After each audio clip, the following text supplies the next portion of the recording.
मुफ्ती साहब के YouTube channels को सब्सक्राइब कीजिए और इनके ताज़ा बयानात के जरिए अपने इल्मी, इस्लाही और फिक्री अबियारी करते रहें।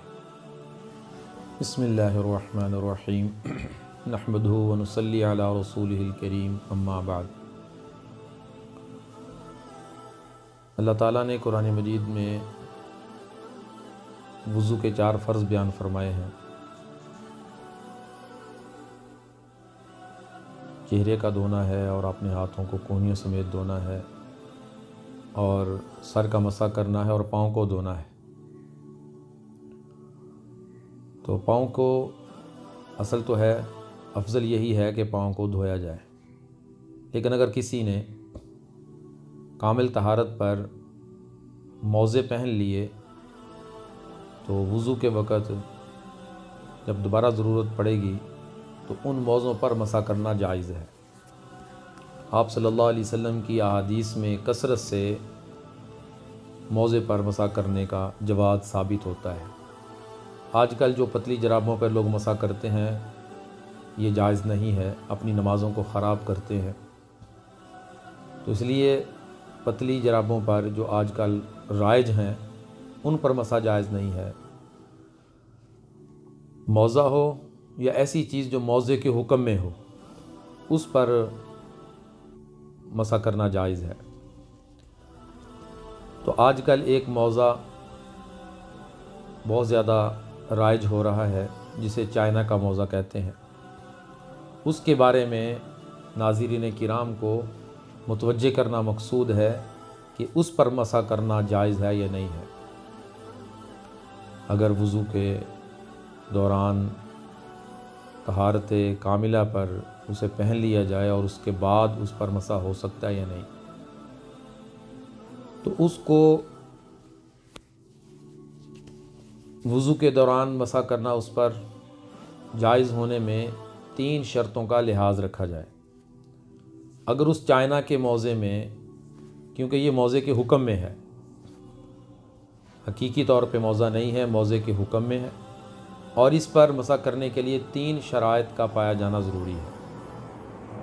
इतना मोटा हो कि उसके ऊपर पानी डाला जाए तो पानी नीचे ना जाए, और 3 मील तक बग़ैर जूता पहने चला जाए तो वो फटे ना, और उसकी मज़बूती इतनी हो कि बग़ैर किसी सहारे के वो उसको खड़ा किया जाए, पहना जाए पिंडली के साथ तो वो खड़ा ही रहे। तो चाइना का मौज़ा जो आजकल ये आपको नज़र आ रहा है बहुत ज़्यादा इस्तेमाल हो रहा है। तो ये मौज़े मार्केट में 2 तरह के हैं।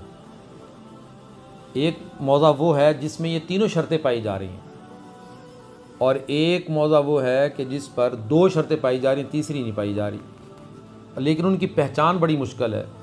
हायत, शक्ल व सूरत के एतबार से और बनावट के एतबार से दोनों एक किस्म के हैं, एक ही तरह के लगते हैं। लेकिन एक मौज़ा ऐसा है, ये चाइना के नाम से जो मौज़ा चल रहा है, कि जिसके ऊपर अगर पानी डाला जाए तलवे की तरफ से या ऊपर की तरफ से तो पानी नीचे चला जाता है, और नीचे वाला ये वाला जो हिस्सा है ये भीग जाता है पानी से।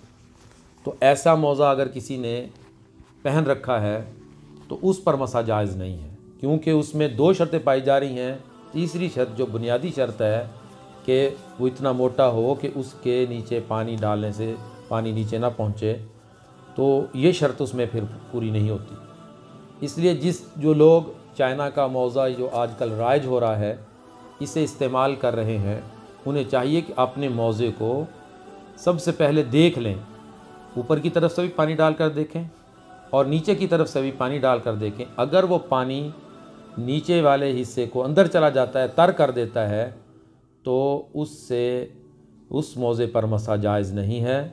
एहतियात करें, अपने वज़ू को ख़राब ना करें। वज़ू ख़राब होगा तो नमाज़ें ख़राब होगी। तो हर पहनने वाला, हर इस्तेमाल करने वाला शख्स, मर्द औरत, चाइना का मौज़ा जो इस्तेमाल कर रहे हैं उन्हें चाहिए कि इत्मीनान कर लें कि आया तीनों शर्तें इस मौज़े के अंदर जो हम इस्तेमाल कर रहे हैं पूरी हैं।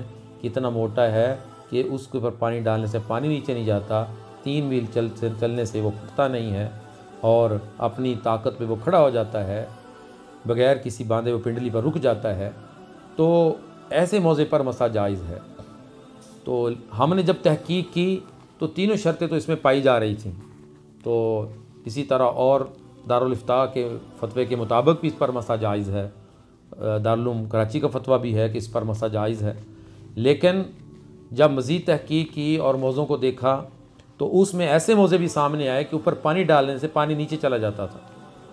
تو لہٰذا تمام مسلمانوں سے گزارش ہے کہ اپنے جو موزے چائنا کے استعمال کر رہے ہیں ان کو چیک کر لیں اور دیکھ لیں، اگر تینوں شرطیں جو میں نے بتائی ہیں اس میں پائی جا رہی ہیں تو ان پر مسح کریں، مسح جائز ہے۔ اگر تینوں شرطوں میں سے ایک شرط نہیں پائی جائے گی تو ایسے موزے کا استعمال درست نہیں ہے۔